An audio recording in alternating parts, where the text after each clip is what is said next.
নেত্রী মরহুমা খালেদা জিয়ার জানাজা যেমন ছিল, সমান তালে শহীদ প্রেসিডেন্ট জিয়াউর রহমানের সে জানাজার সাক্ষী আমি ছিলাম। আমার নানার বাড়ি মিরসরাই। সকালে শুনলাম আমার ভাইরা বলছে যে প্রেসিডেন্ট জিয়া তো শহীদ হয়েছে। আমি কালকে তার সাথে যখন নামাজ পড়লাম, আমি আজকে বাসায় আসলাম, বেড়াতে আসলাম, ঠিক রেডিওতে খবর শুনলাম, চলে গেলাম চিটাগাং টাউনে, সংবাদ পেলাম ঢাকাতে জানাজা হবে।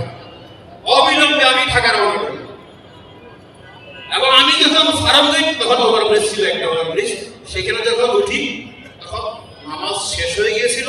লোক হলো পারবেন না।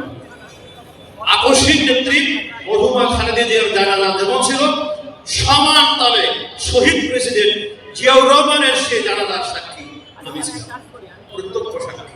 অসংখ্য মানুষ, অগণিত মানুষ, মানুষের ভালোবাসা, মানুষের আন্তরিকতা, মানুষের এই মহব্বত অবিস্মরণীয়। পরে আমি সেই তখন মাত্র সত্য কফির মাটি দেওয়া সেখানে গিয়েছিলাম যারা করতে। তখনই আজকের জননেতা তারেক রহমান সাহেব ছোট্ট ছিলেন, দেখা হয়েছিল। একজন বৃদ্ধ চাচা ছিলেন, আমি তার নাম জানি না। উনি খুব আমি কিভাবে আমাকে বললেন, আপনি বলেন প্রেসিডেন্ট শহীদ কিনা? নিশ্চিতভাবে তিনি শহীদ, নিশ্চিতভাবে তিনি শহীদ। সেই শহীদ প্রেসিডেন্ট জিয়াউর রহমান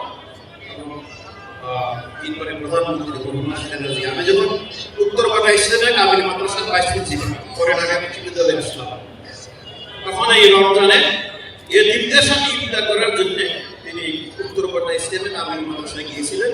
আমরা তখন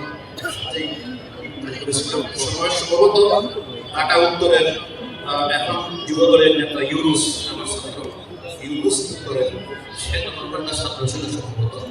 এই স্মৃতি বহন করে আছে ইনশাআল্লাহ, আমি বহন করে দেব। এই দুইজন ভালো মানুষ, দুইজন সৎ মানুষ, দেশপ্রেমিক, দেশের জন্য ভালোবাসা আল্লাহ পাকের আল্লাহ তাদের দুজনকে জান্নাতে উচ্চ মকাম মঞ্জুর করুন। আমিন। আল্লাহ তাআলা তার হায়াত দারাজ করুন। আমিন। সাল্লাল্লাহু আলাইহি